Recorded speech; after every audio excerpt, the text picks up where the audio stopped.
Michigan Magazine is kept on the road by our many Michigan friends. Cops and Doughnuts Bakery, downtown Clare, a winning combination. Cops and Doughnuts.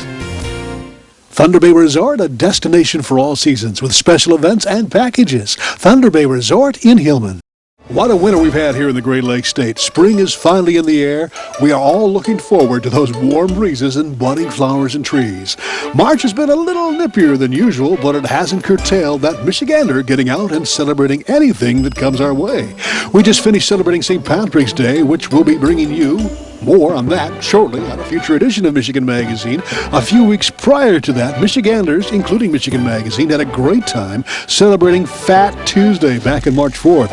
You didn't need to be a Catholic or from New Orleans or Polish to take part in the eating of the Pooonchski, which goes hand in hand with Fat Tuesday. On today's show, we're starting out with a report from our activities in downtown Clare, where the local bakery prepared 13,300 of the luscious dough balls bursting with cream and fruit, sending pre-orders out to every state in the Union. The Cops and Doughnuts Bakery Pooonchski tipped the scale at half a pound each. Then after our Pooonchski frenzy today, we bring you a Michigan Magazine classic. We're heading to Rosebush, Michigan, just down the road to THUNDERHAMMER Studios. This is where nationally known Native American alabaster carver Dennis Christy demonstrates his incredible talent of turning the raw native Michigan stone into masterpieces. From feeding our stomachs with Pooonchkis to filling our soul with Native American art. You're on the road again with Michigan Magazine. Program support provided by Thunder Bay Resort, offering a winter getaway where sleigh bells echo through dense hardwood forests. Guests can experience a search for the majestic and elusive elk viewed from horse-drawn sleighs, then return to a welcomed fire, gourmet dinner, and tales of the day shared over a glass of wine from nearby Stony Acres Winery. USA Today calls the sleigh ride at Thunder Bay Resort one of 10 great places to ride into a Currier and Ives, located in Hillman on Michigan's Sunrise Side. Clemix Sales and Service on Mapes Road, west of Mile, your complete recreational vehicle sales and service connection. Visit their beautiful showroom of new and pre-owned ATVs, lawnmowers, power equipment, snowmobiles, utility vehicles, and more. Clemix Sales and Service is also the home of the American-made Victory motorcycle line on display at Clemix on Mapes Road, Mile. Experience the beauty, artistry, and taste of northern Michigan. Come to Amish Country Natural Products on Mount Tom Road, north of Mile, just off M33. From arts and crafts to fresh foods and vegetables, all natural, all local, all good. Stop by and get acquainted with Amish Country Natural Products, 1454 North Mount Tom Road, Mile. March 4th, 2014 was Fat Tuesday, or in Michigan we like to call it Pooonchski Day. Though the day has its heritage in the Polish Catholic traditions, we all can appreciate the sentiment to feast and enjoy. To many, this tender little ball stuffed with ooey gooey goodness can create an adrenaline rush that, when combined with the mounds of sugars and filling, will bring one to what some believe is a true state of nirvana. This past Fat Tuesday, Michigan Magazine made a point of spending the morning at a mid-Michigan bakery that not only boasts one of the talked-about Pooonchkis, but also one of the heaviest.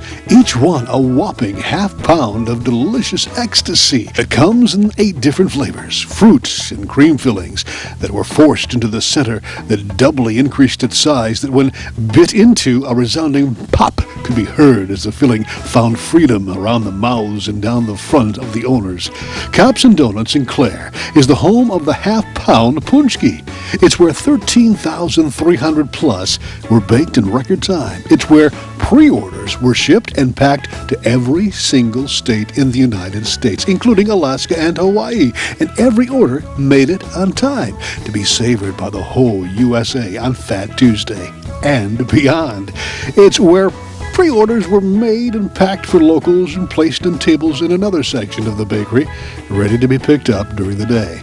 This was a day where eating etiquette was not priority, but enjoyment, fun, and fellowship was the order of the day. Every age enjoyed their favorite flavor, whether it be blueberry, raspberry, strawberry, apple, custard, lemon, prune, Holland cream. Oh, what joy the day and Pooonchkis were filled with busy bakers, packers, Order takers and servers busy as ever, the social media was abuzz with thanks from those who were enjoying their package in all parts of the United States. Cops and Doughnuts Twitter followers were tweeting wonderful stories of delighted families and friends, and some local patrons were seen sneaking back for seconds and thirds, avoiding our camera crew as well as the other TV and radio stations that made their way to witness the onslaught of Pooonchski lovers. They too couldn't resist the smells and eventual tastes of Mid-Michigan's one-half-pound delights. We urge you to visit our YouTube channel, Spirit of Michigan, and our Ustream channel, Michigan Magazine TV Now, to witness more of the behind-the-scenes activities and the fun. For links, go to our homepage at michiganmagazine.com.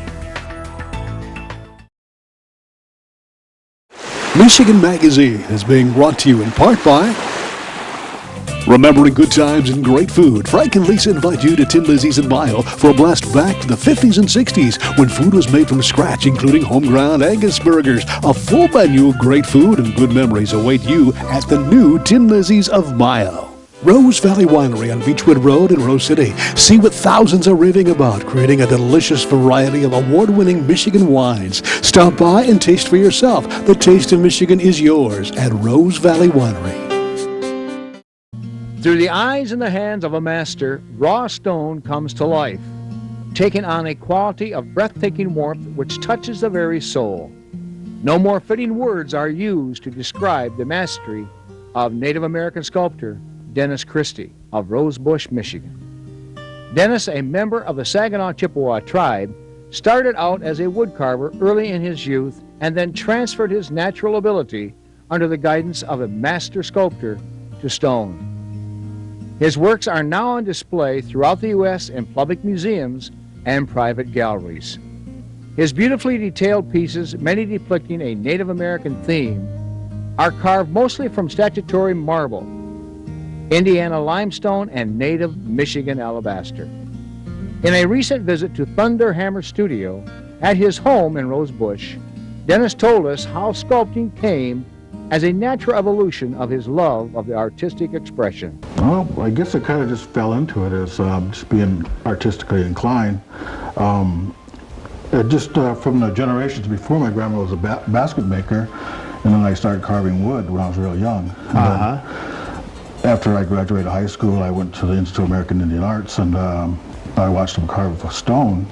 And the techniques were pretty similar to doing wood and stone, so I tried the stone and found out it was a lot easier to carve stone than it was to carve wood. Really? Yeah. So that is interesting. Interesting note. This piece right here is Michigan alabaster. Yes, it is. And where does this come from? Can you tell the folks out there where this was found? This actually comes from Alabaster, Michigan, up by Tawas, up by the lake there. And it comes from a gypsum mine, and they mine it for drywall.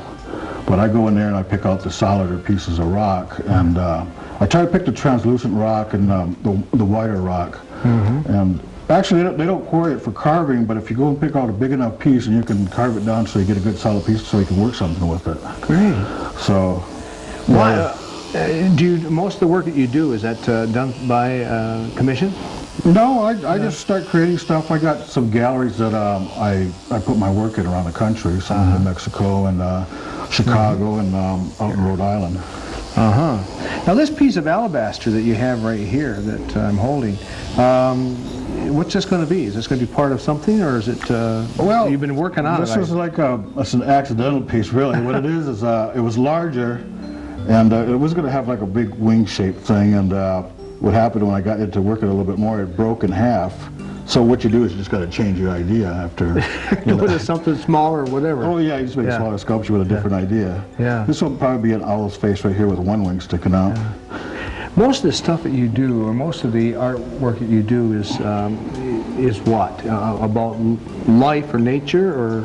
Well, a lot of it comes from my folklore, from the tribe, from Native American tribe here in Michigan, and I do like messengers and stuff kind of on a spiritual basis. But I tend to kind of go with a free form and then apply something to it that people can recognize.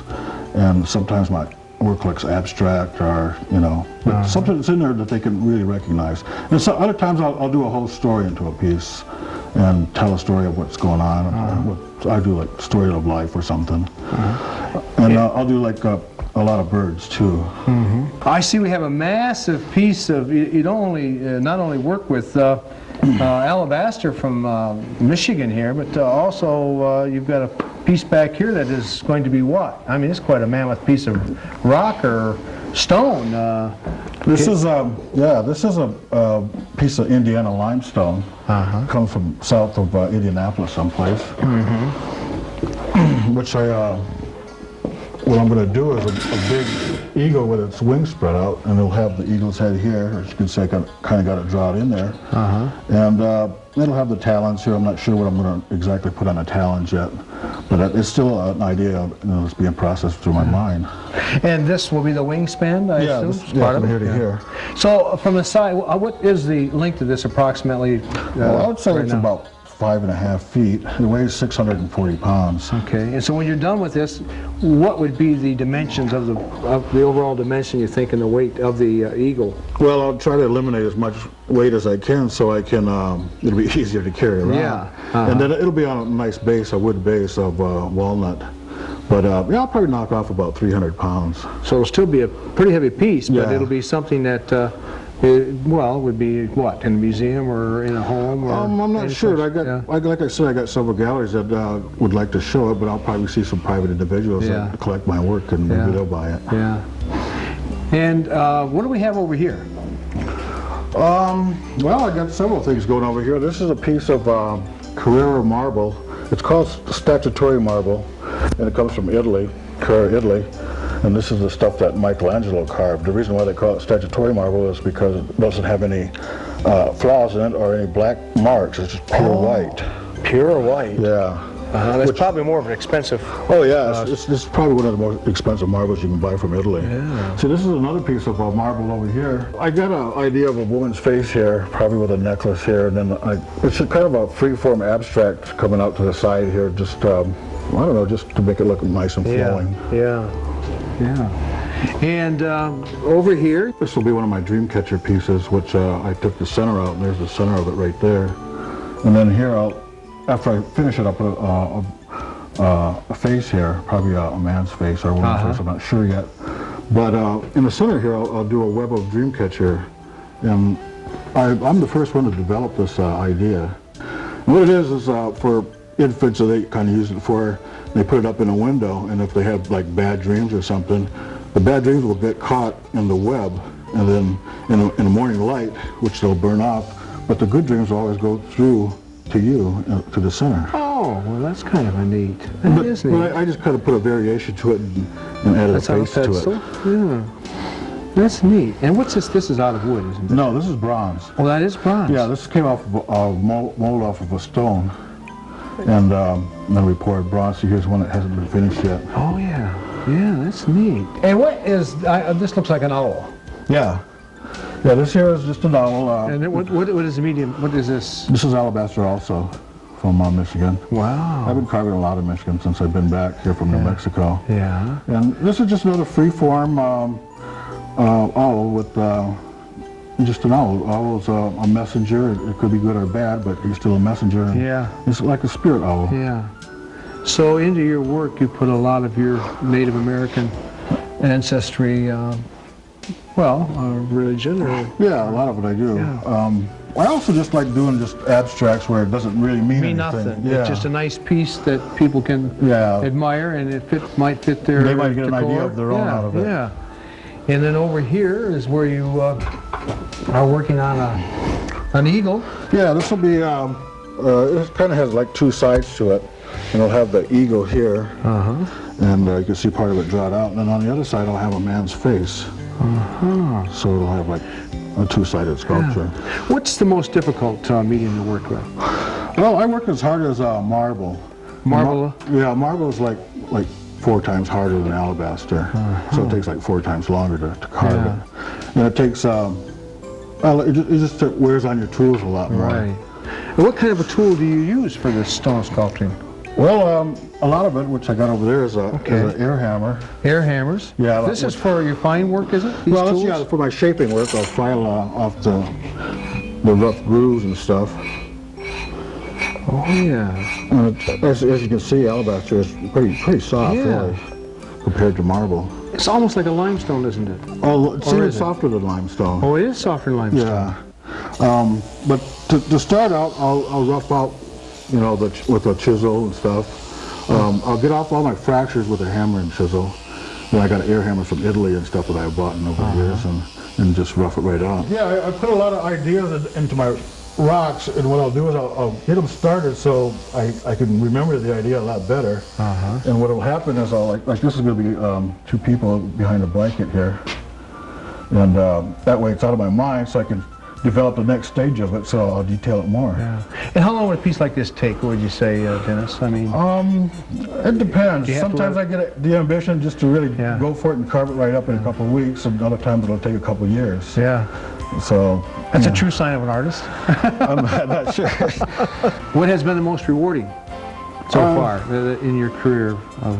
Well, doing my Native American work, it just lets people know, you know, what my culture is all about. Yeah. And they can see it through my work. Right. That's probably the most rewarding for me. I've been doing this going on 20 years, and people recognize my name, and so I have collectors that, you know, kind of look for my work and stuff. And they call you and ask you, do you have this, Dennis, or can you make me one of these? Yeah, I get that all the time. Where would you like to see it go to? Or do you have any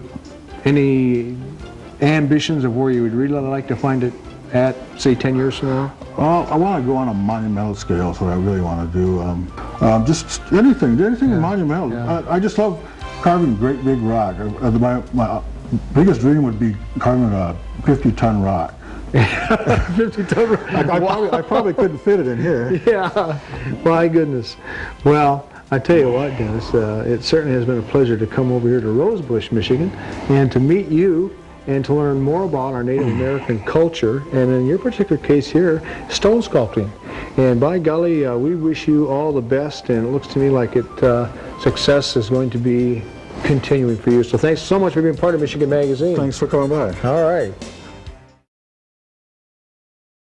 Vacation. Don't make the planning of it more than what you're trying to get away from. At northernmichigancabinrentals.com, you can choose from over 2,500 cabins, cottages, lodges, resorts, lakefront vacation home rentals, and more. Whatever experience you're looking for, from rustic to luxury and everything in between. No more rustling with telephone books. No more endless internet searches. Just one site with over 2,500 Northern Michigan destinations. northernmichigancabinrentals.com. Cops and Doughnuts Bakery, downtown Clare, what began as a crazy idea among 9 police officers to purchase the historic Clare City Bakery quickly became an international phenomenon, carrying on a Michigan tradition with delicious donuts, pies, pastries, breads, original coffee, and more, plus a full menu at the new adjacent traffic stop diner. Downtown Clare, a winning combination, Cops and Doughnuts. The Michigan-made rebounding mailbox pole. Never again worry about the winter snowplow taking out your mailbox with this ingenious rebounding pole. Your mailbox takes a hit and keeps coming back year after year. Call now or visit their website, toughmailboxes.com. Thanks for joining us for our weekly journeys along Michigan's back roads. You can continue our visits on all our other social media outlets. We've got some special moments and behind-the-scenes outtakes of our weekly shows here on RFD TV on places like YouTube, Instagram, Keek, Vine, Vimeo, U2, Ustream, Feed, MySpace, Facebook, Twitter, Blogger, Blog Talk Radio, Spreaker, and a few other sites. The best thing to do is go to our homepage, www.michiganmagazine.com, where you'll find the links to our other social addictions. Hey, we still have room for more for our first filming of Uncle Cliff's Kitchen at the Skyline Event Center, formerly the Michigan Magazine Museum. Let us know if you'd like to be in the audience by emailing us at iwatchmichiganmagazine@gmail.com. It's free and open to the public. Not sure what Cliff's going to be cooking, but you're invited. Also, don't forget, we're celebrating our 25 years of being on the air with some great prize and vacation giveaways. All you need to do is send the phrase or word of the day you see here exclusively on RFD TV to that same email address, iWatchMichiganMagazine@gmail.com, and voila, you're entered. So here's this week's phrase. Spring has sprung in Michigan. Oh, by the way, you can also send the phrase to us on a postcard or in a letter to Michigan Magazine, P.O. Box 424, West Branch, Michigan, 48661. Again, thanks for joining us and following us to our new time slot here on RFD TV, 3 p.m. Fridays with a repeat at 3:30 a.m. Wednesday. We've got plenty of new shows and destinations on the agenda, so check out our listings in the latest RFD TV, the magazine. Also, don't forget to vigil us on your iPhone, iPod Touch, or other mobile device while watching us each week. You'll receive some points redeemable for some great prizes from local stores in your area or online at the Vigil store. Have a great week. We'll see you here next week for another edition of Michigan Magazine. We'd like to thank all those that help keep Michigan Magazine on the road.